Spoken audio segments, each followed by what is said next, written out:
Good afternoon, everyone. Welcome and thank you for joining us in this afternoon's program. We are very excited to launch the 2021 edition of Political Law Reviewer Volume 1 by our beloved Rex author, Dean Salvador A. Poques. Let us open the program with a prayer. We would like to enjoin everyone to be in the presence of our dear Almighty Father for our opening prayer, to be followed shortly by the singing of our national anthem.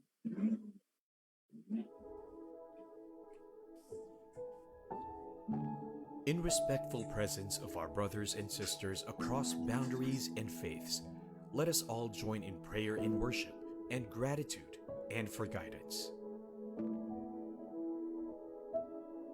Almighty and eternal God, we thank you for the gift of life and all its joys.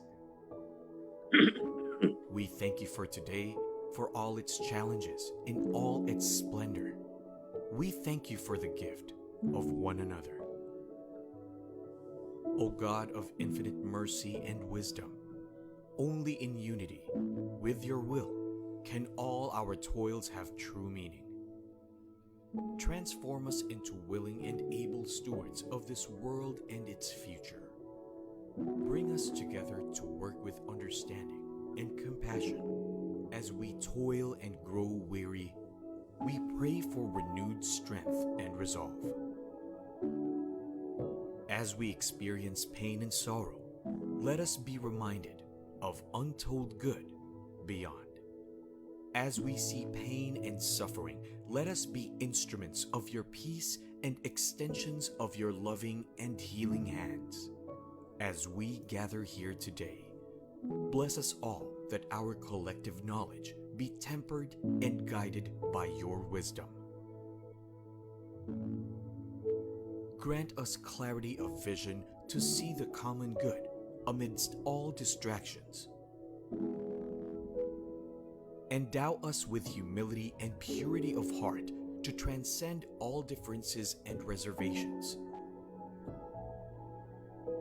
When we leave this gathering, let us be the change we seek.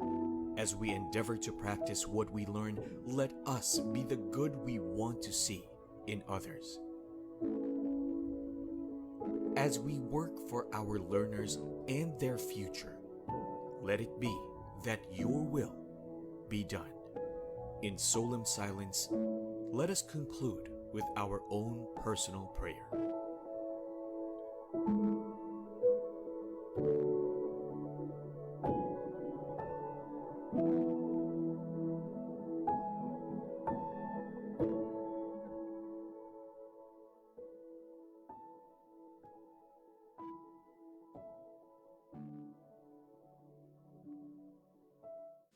Mga kababayan, ang pambansang awit ng Pilipinas. Kayang magiliw, temas ng sinakalan, alam ng puso, sa titik mo'y buhay. Lupang hinirang, tuyag ka ng magipin, sa mandulupin, di ka pasisingil, sa nagatak tutok sa simoy at sa langit ang bagaw, ay hinatang tula, kawin sa paglayang minamahal. Ang isang ng matawad mo'y tagumpay na naghihingi, ang bituin at araw niya kailan pa may di maghihingi. Luman ang araw ng warhabit pagsinta, buhay langit sa piling mo. Ang inigaya ng pagkay mga amin, ang mamatay ng dahil sa'yo.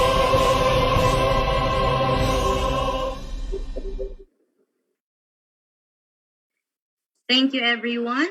Before we get to the exciting parts of the program, we would like to inform everyone that we have arranged an online raffle. Our dear viewers, you have a chance to win a copy of this book. Just register now on the link pinned in the comments to be included in our live draw later. If you're the lucky winner, comment present in the comment section within 30 seconds after we announce your name.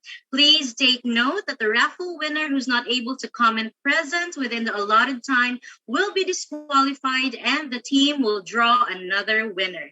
Announcement of one raffle winner will be done later before we end this program, so make sure to stay with us all throughout the program. Good afternoon once again, our dear partners in learning. 2021 is a big year for Rex, and we're happy to be able to share this milestone with you as we continue to serve you as the new, bigger, and better Rex education. From the mid-20th century, during a time of challenges and hopeful rebuilding, from an alliance of shared passion,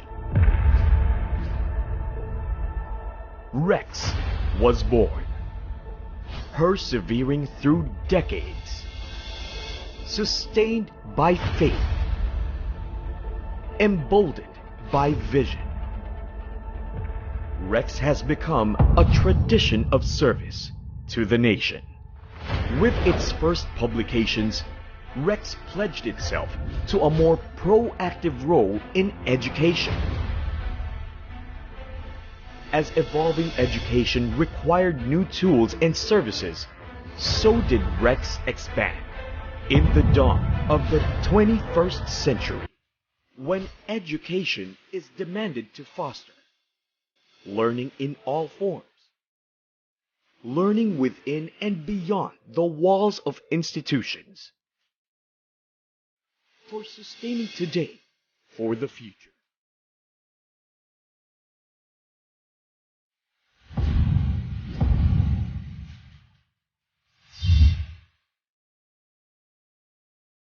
We are championing education. We are now Rex Education.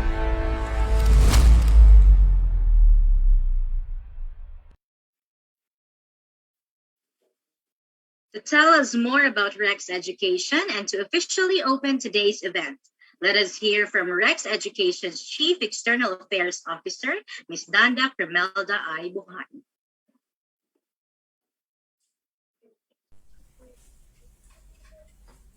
Good afternoon, and welcome everyone to today's Learning Pack book launch and lecture.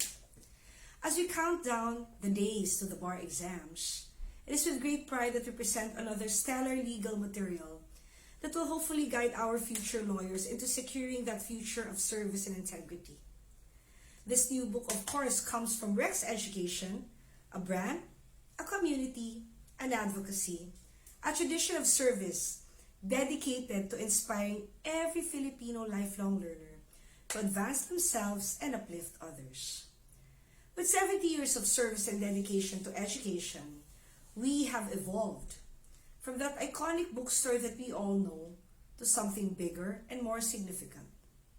From just providing learners with published educational materials, we are now accompanying everyone throughout their lifelong journey, learning in all forms, beyond the walls of institutions, learning for delight, enlightenment, and fulfillment. And true to our tradition of service, Rex Education is guided by the Educampion philosophy, which seeks to rally and empower education duty bearers. We believe that all of us are Educampions, champions for education who are all working with the best interests of the Filipino whole learner in mind. As Rex Education, our mission is to empower all duty bearers in the field of education to champion education no matter what the circumstances are. It is through and because of this that we're excited to spend the next 2 hours with you as we come together to unveil our most updated offering for the Philippine legal community. Friends and partners in education, may I present to you Political Law Reviewer Volume 1. This book is specifically and thoughtfully designed for our law students and barristers so that they may again explore Articles 1 to 5 of the 1987 Constitution. Inside, we take a quick overview of the articles of constitutional principles, concepts, rights, citizenship, suffrage, through a question and answer format for easy understanding. Today, I have the honor of presenting the author of Political Law Reviewer Volume 1. He is a professor of law for the top universities in the country, a member of the expert committee at the UP Law Center and the Philippine Association of Law Schools, the chair of the Labor Law Department at the UST Faculty of Civil Law and previously a bar examiner in labor and social legislation. Truly an expert on political law and the study of it. Our author has been most gracious to join us today for an enlightening session and lecture. Without further ado, everyone, join me in welcoming our partner in championing legal education, Dean Salvador Poquis. Well, good afternoon to everybody. But before I start, may I please share with me a short period of your time for the short prayer for the eternal repose of the soul of my good friend. And I know Rex knows this person because he's also an author of labor law. No other than si Cesar, Attorney Cesar Azucena. He's also my colleague at UP Law Center. Our Father who art in heaven, hallowed be thy name, thy kingdom come, thy will be done on earth as it is in heaven. Give us this day our daily bread, and forgive us our sins as we forgive those who sin against us. Do not bring us to test, but deliver us from evil. Amen. Holy Mary, Mother of God, pray for us sinners now, our death. Amen. And may the perpetual light shine upon the soul of Cesar Isario Azucena. May his soul rest in peace. In the name of the Father, and the Holy Spirit. Amen. Maraming salamat, Danda. Your papa is my good friend. Magkaibigan kami niya noon pa. And of course, hindi man ako lumipat sa anumang kahit na noon pa hanggang sa ngayon, ay nandyan pa rin ako sa Rex. But in one way or the other, actually it is Rex that is instrumental in making me also a fulfilled person, because with their books, with my joining this company in the writing profession, pinigyan ako ng pagkakataon para maging author nila. Not only in labor law, but in political law. Actually, my area is political law, but nakilala tayo sa labor law. But ang importante, I wrote this book, this political law, which is also the subject I taught in different universities. But I deem it fit to write this one because of the clamor of some students. Sir, bakit wala po tayong libro sa political law, etc. Meron ako noon pa, pero hindi ko na na-update, sabi ko ganon. So, nung nagkausap kami ni Leon, sabi niya, din yung project mo na tungkol sa political law, baka pwedeng tapusin mo. Sige ka ako, tatapusin ko. And it so happened because of this pandemic, I was given the opportunity to finish everything. Actually, yung volume 2, mga 2 articles na lang, tapos na. And it is also an in-depth, exhaustive approach. It's a question and answer style also, like the volume 1. Actually, volume 1 is constitutional law 2. Pero yung sequence kasi niyan, mauuna yung first articles 1 to 5 bago yung because yan talagang arrangement sa 1987 Constitution. Although yung structures of government, that is Political Law Reviewer Volume 2, but that is actually Constitutional Law 1 as per LEB, Legal Education Board requirement. So yon, no? Now, I hope that this bar material will, in one way or the other, catapult all of the bar reviewers will be taking the bar this year and also next year, because I know that the approach is really very easy. I made it a point na madaling intindihin, no? It is a question and answer form na pag nabasa mo, it will really, shall we say, be embedded into your mind or your coconut shell. So, hopingly, with this bond material, those who will be reading this would become lawyers of this country, men and women of this universal profession, so to speak, being a lawyer.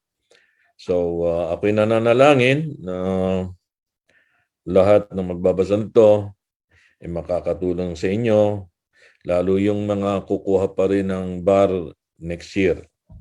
Pero buti nakahabol ito para sa mga bar candidates this year because na-postpone nga sa February this coming year. January to February, no? Yes. So, by the way, also, may I candidly, itong political law reviewer na to, actually this can be used also by the undergrads kasi yung constitutional law and structures of government, that is volume 2. Yung volume 1, in yung Bill of Rights and other areas, that is constitutional law 2. And kaya nga nakalagay dyan sa libro, Political Law Reviewer, Constitutional Law 2. Doon sa isa na susunod, Political Law Reviewer, Constitutional Law 1. So this will cater not only to the bar candidates, but also to those who will be taking up Constitutional Law 1, Constitutional Law 2. So magandang materials to at madaling intindihin. And this is a product of our years of teaching this subject. So sana ay makatulong to sa lahat. And this is my commitment and also the commitment of Rex Bookstore. A company that is really designed to help, shall we say, fortify the legal profession here in the Philippines. So ako'y nagpapasalamat sa lahat ng opisyales, lahat ng mga employees ng Rex who were also very instrumental in the success of this company. And of course, to my compadre, Attorney Dominador Buhain, at saka yung CEO natin and other officers of Rex, kudos to all of you and advance Merry Christmas and Happy New Year. Maraming salamat po. Thank you very much for that very rich presentation, Dean Polkis. We are very honored to receive such expert guidance, especially at a time when the study and practice of law have become more challenging. In behalf of Rex Education, allow me to congratulate you on yet another feather in your cap with the release of this book. We look forward to learning more from you through your books and lectures. Congratulations, Dean, and here's to more years of working together as stewards of legal education. Thank you very much, Anda. Thank you very much. All right, thank you, Dean. Just to remind everyone that we have a question and answer portion with our author at the latter part of the program.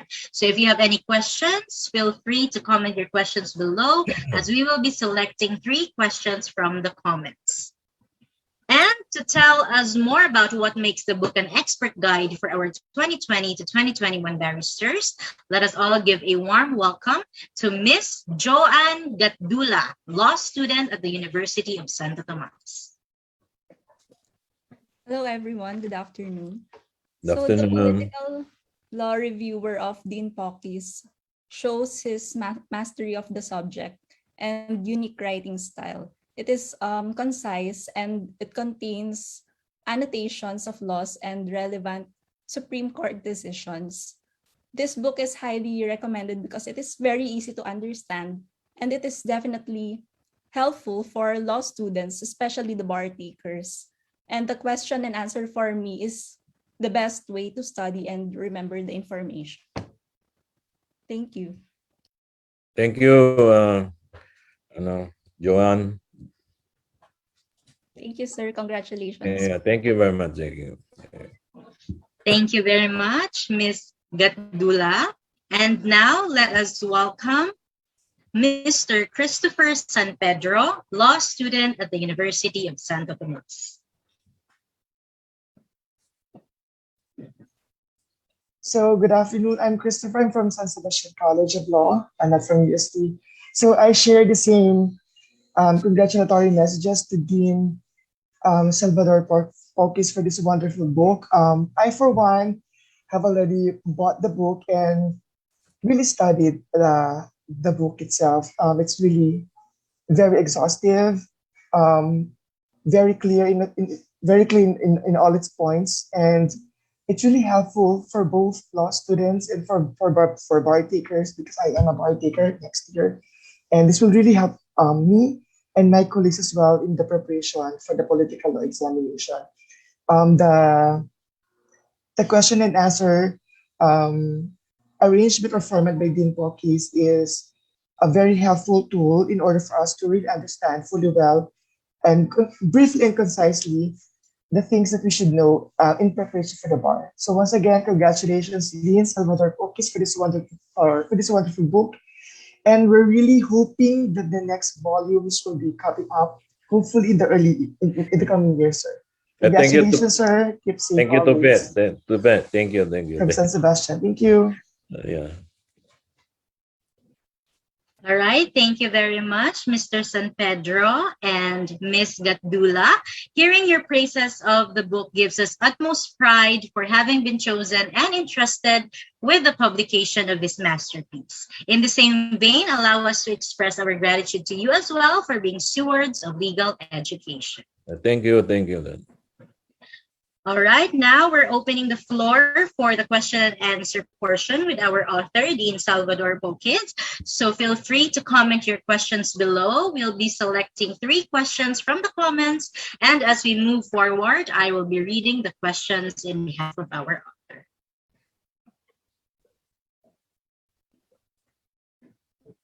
All right, do you have any questions?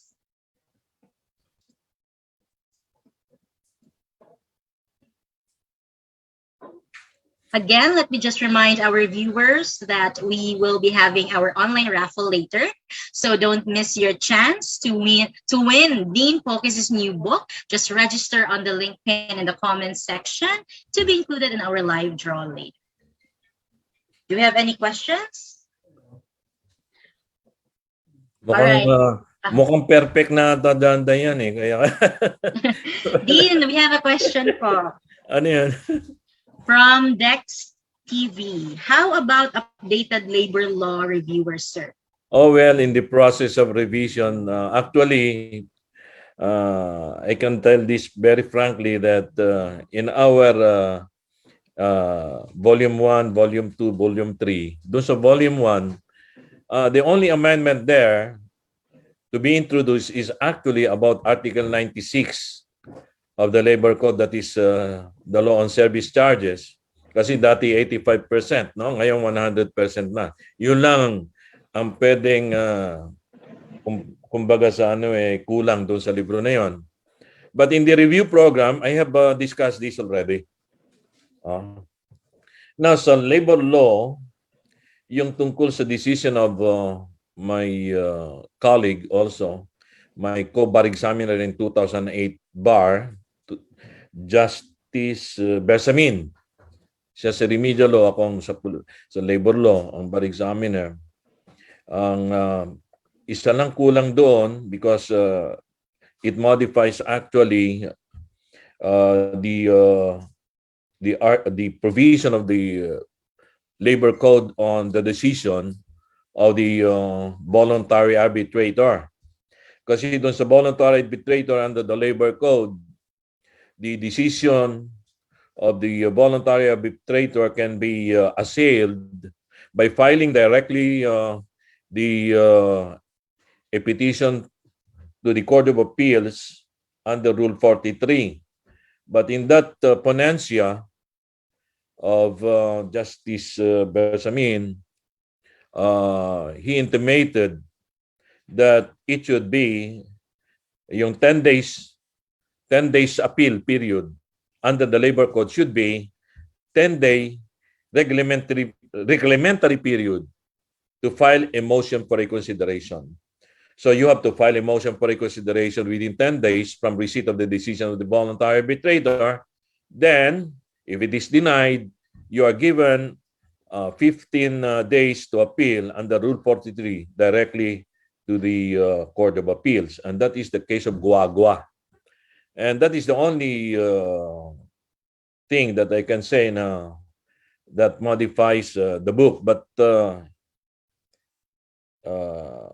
okay pa rin yung volume 1 and volume 2. Of course, yung yung volume 3 about agrarian law, okay yun. Walang problema yun. That is exhaustively discussed also, yung agrarian law na yan. Kaya walang problema. So itong dalawang volume 1 and volume 2, actually,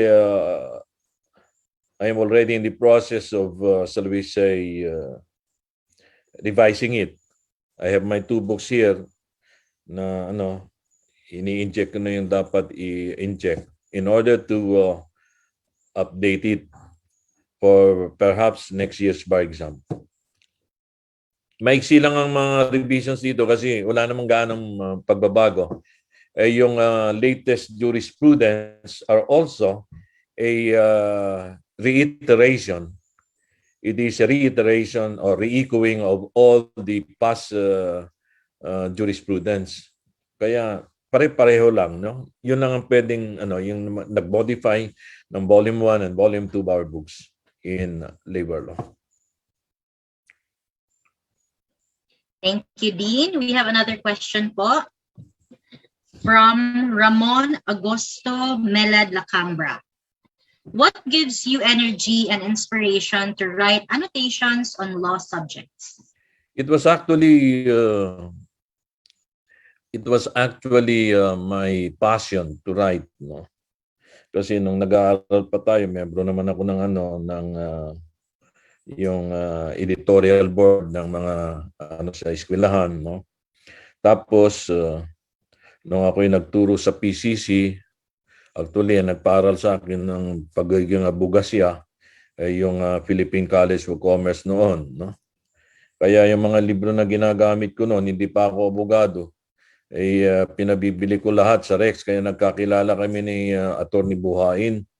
Hindi pa ako abogado noon, no?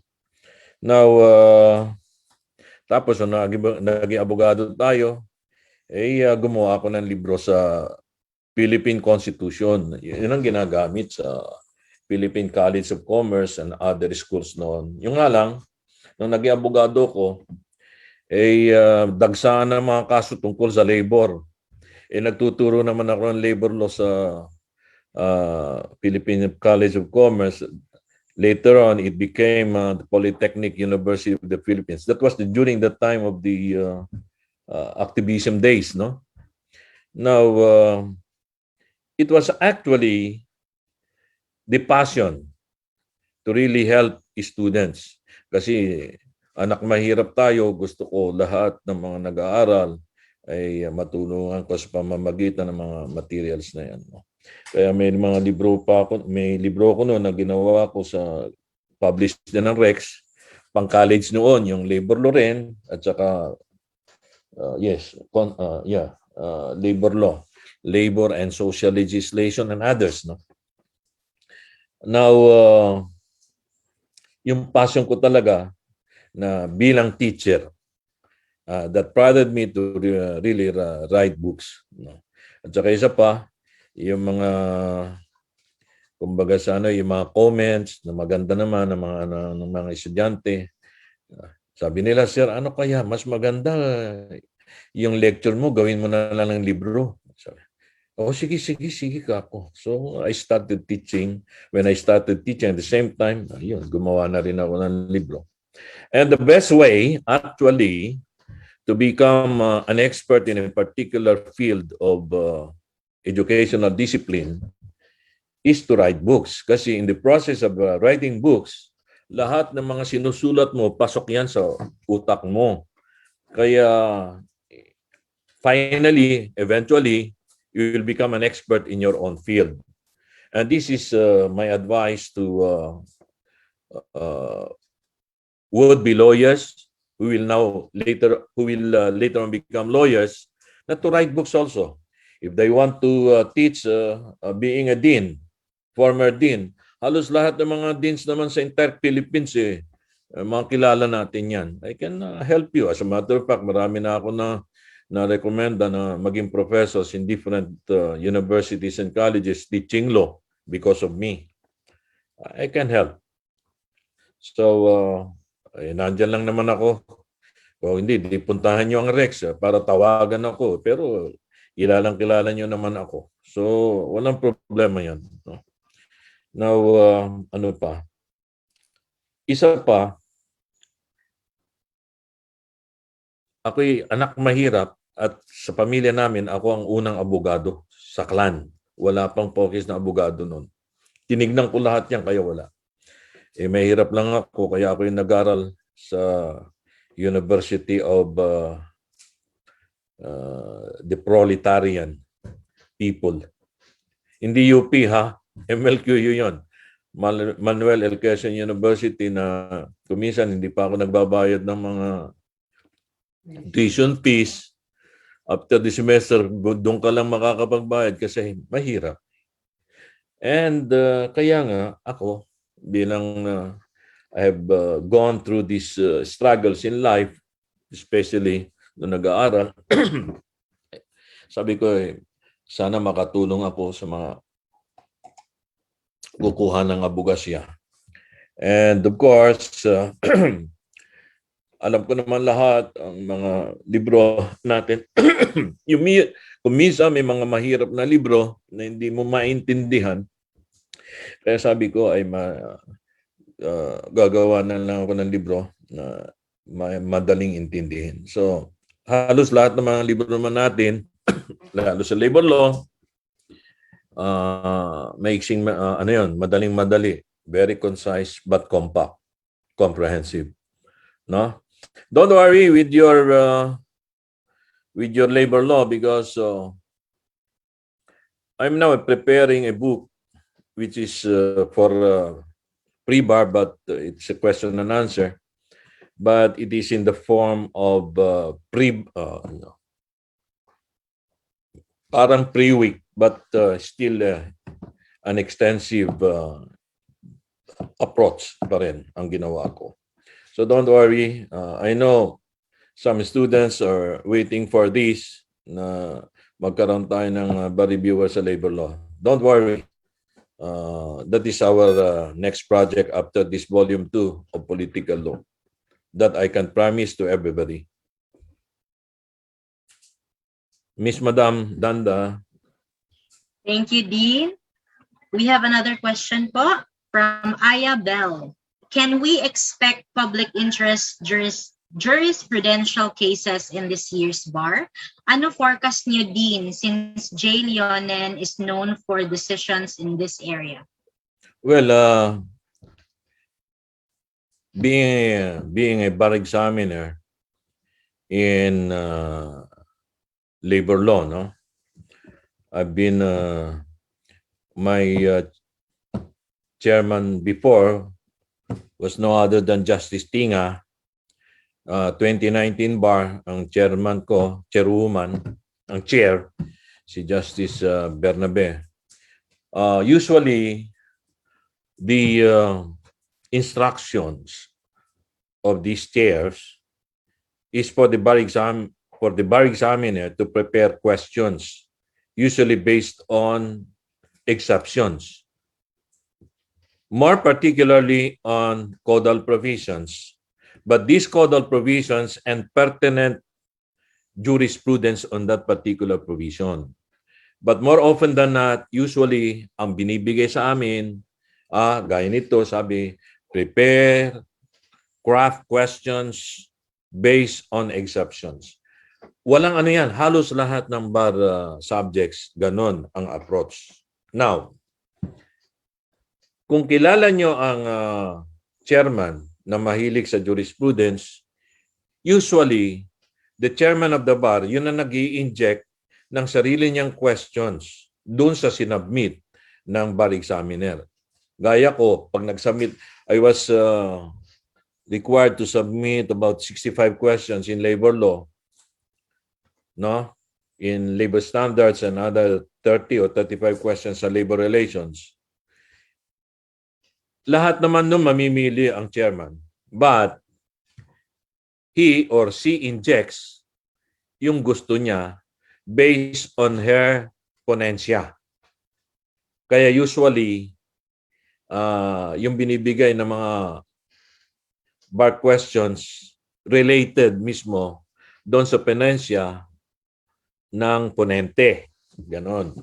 So, I advise you na pag ganyan ng you better have a panoramic view of the different ponensya of the bar chair. Ganon. Pero si Justice Tinga, although yun ang sinabi sa akin noon, noong 2008 bar, nagbigay siya ng kanyang ponensya, mga isa, dalawa, ganun lang ang ginawa niya.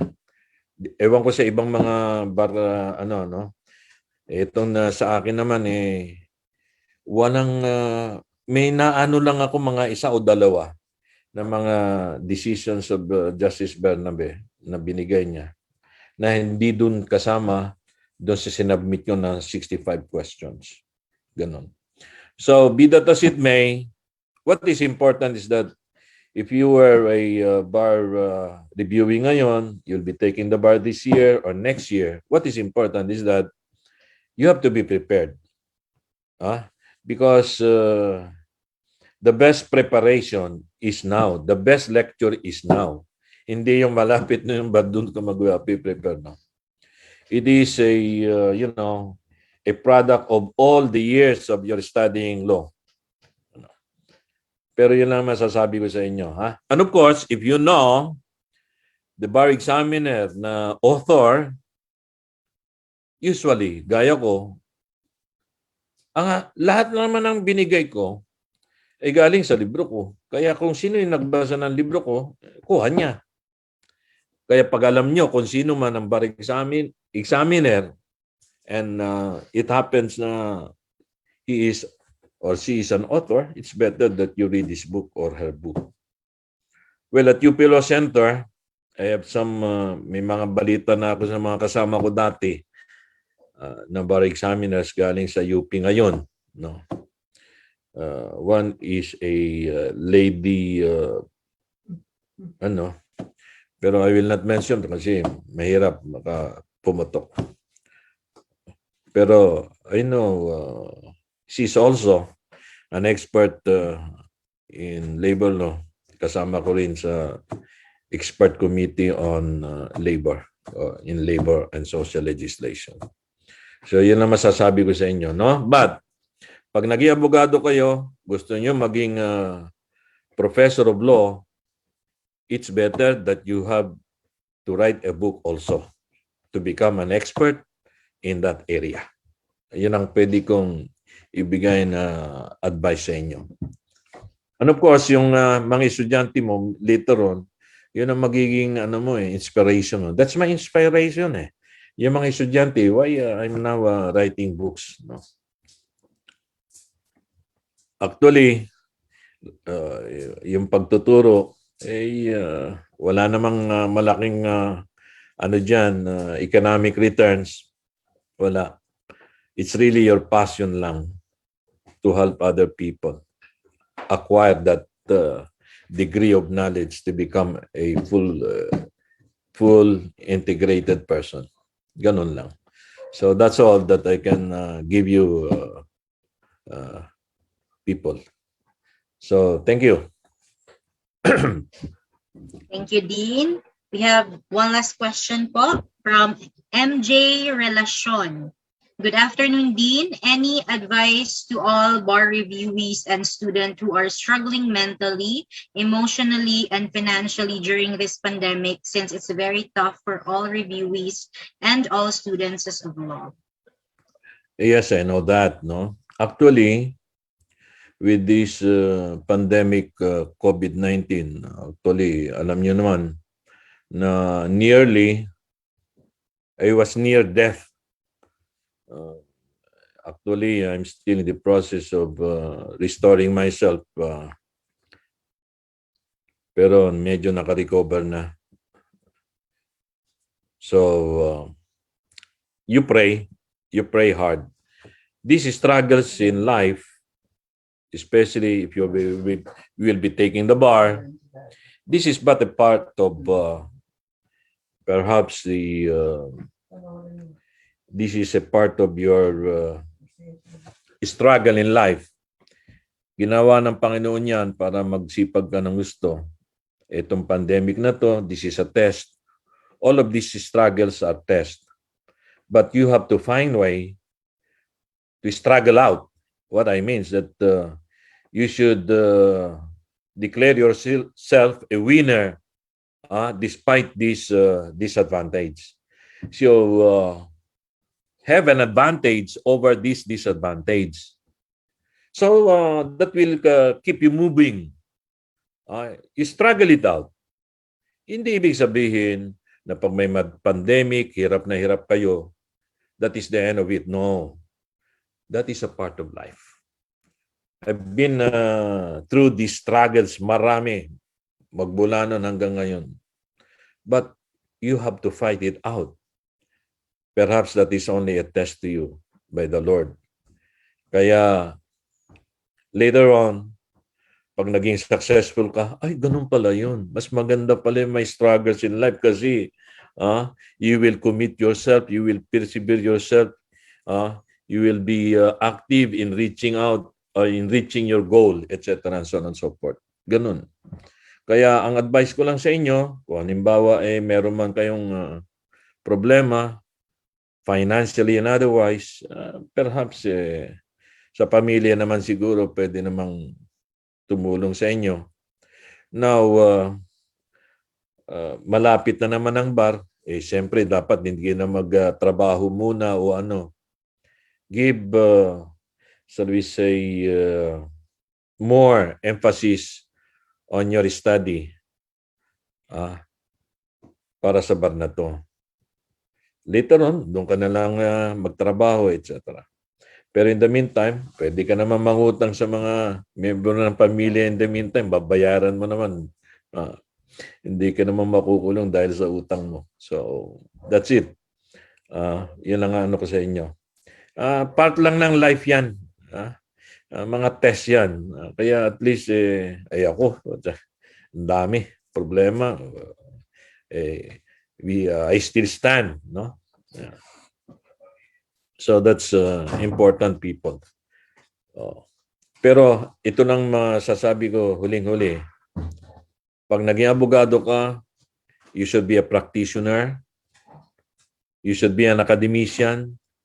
You should be a writer, a book author. Because if you reach that stage, that level or degree, that you are really treated as an expert in the area, hindi na ikaw ang mag-a-apply eh. They are the ones who will seek you. Ang gagawin dyan sa iyo, gaya ko, iimbitahan ka na lang, baka pwede kang maging bar examiner. Ganun. Hindi ako nag-apply as Dean of the College of Law. I was invited. In the universities where I teach, noon nag-apply ako sa PCC. After that, hindi na ako nag-apply. It's a matter of ano lang, iimbitahan ka na lang. Imagine. So it's really a product of several years before you reach that level of prominence, so to speak. Kaya mas maganda, kung ano mga problema nyo ngayon, that will be your weapon. That's a part of your arsenal in reaching your end. that of becoming a successful person. Of course, don't forget to pray, because the architect of everything, of course, the Lord. Yun lang ang masasabi ko sa inyo. Miss Danda. All right, thank you, Dean. And that's it. I think that's it for our question and answer portion, Dean. Yes. Because from what we're seeing here, the comment section are already flooded with congratulatory messages. And we have a shout out po, Dean. Yes. Shout out to Ronnie Laveres. Congrats po sa new book, and thank you for being a good professor. Thank you. All right, thank you very much, Dean Salvador A. Poquez, and once again, congratulations. Thank you. All right, this time, as promised, we will now be giving away one copy of this new book. Who will be the lucky one to win the book Political Law Reviewer Volume 1 by our beloved Rex author, Dean Salvador A. Poquez? Again, reminder, we will be announcing the name of the lucky person for this raffle wheel. If your name is called, please comment down present so we know you're here with us. We will then verify if it's you who won. However, if after 30 seconds we did not see any comment, we will be drawing another winner from our list of registrants. So, good luck!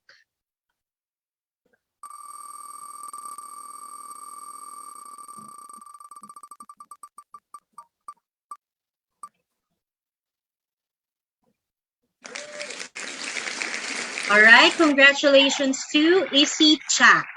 Once again, congratulations to Isi Cha. Miss Isi, if you're here with us today, kindly comment present so that we can verify if it's you. We will be giving you 30 seconds to comment present. Once again, congratulations to Isi Cha.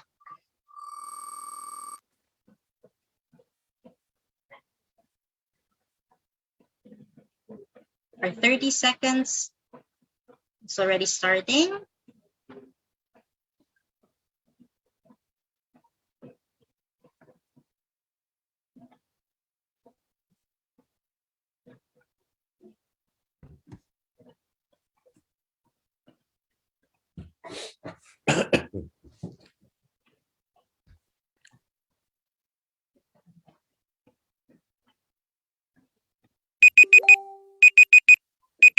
All right, congratulations, Miss Isi Cha. You have won a copy of Dean Poquez's new book entitled Political Law Reviewer Volume 1. A Rex representative will be sending you an email regarding the details on how to claim your prize. Once again, congratulations, Isi Cha.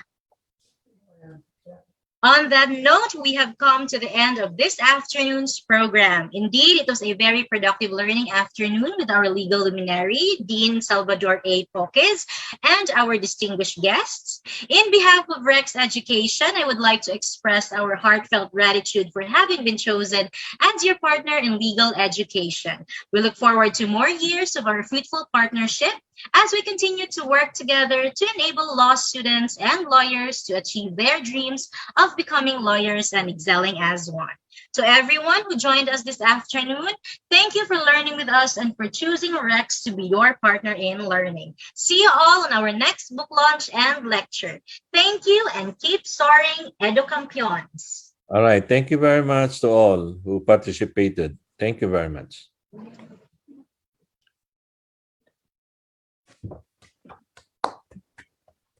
Hindi ko nakakuha tupe, no? Sabagay, meron ka na naman libro eh, no? Yes, sir. May libro na, sir. Congrats, sir. Congrats. Thank you.